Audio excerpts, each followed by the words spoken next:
नाज़रीन, आप देख रहे हैं सूबाई रंग न्यूज़ और एंटरटेनमेंट टीवी चैनल और मैं हूं कमल सिया।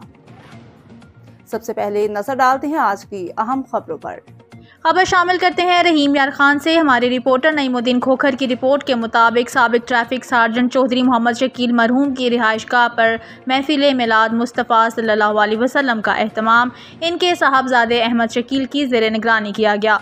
कारी मुश्ताक अहमद ने तलावत की सआदत हासिल की।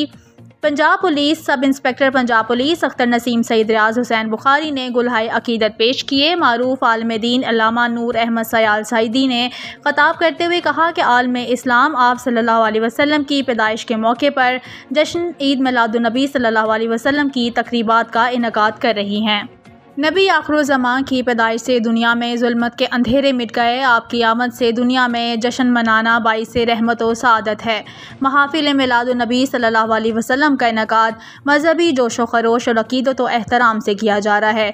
जश्न मिलादुन नबी सल्लल्लाहु अलैहि वसल्लम मनाना हर मुसलमान के लिए बाइसे सआदत है। उन्होंने कहा कि जश्न विलादत के मौके पर आशिकाने रसूल सल्लल्लाहु अलैहि वसल्लम मिलाद की तकरीबात में भरपूर शिरकत करना अपने लिए बाइसे निजात समझते हैं।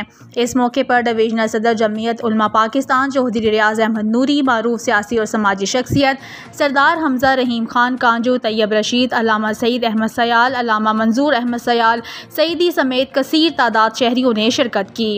आखिर में मारूफ आलम दीन अल्लामा नूर अहमद सयाल सईदी और चौधरी मोहम्मद रियाज नूरी ने मुल्की सलामती के लिए दुआ करवाई।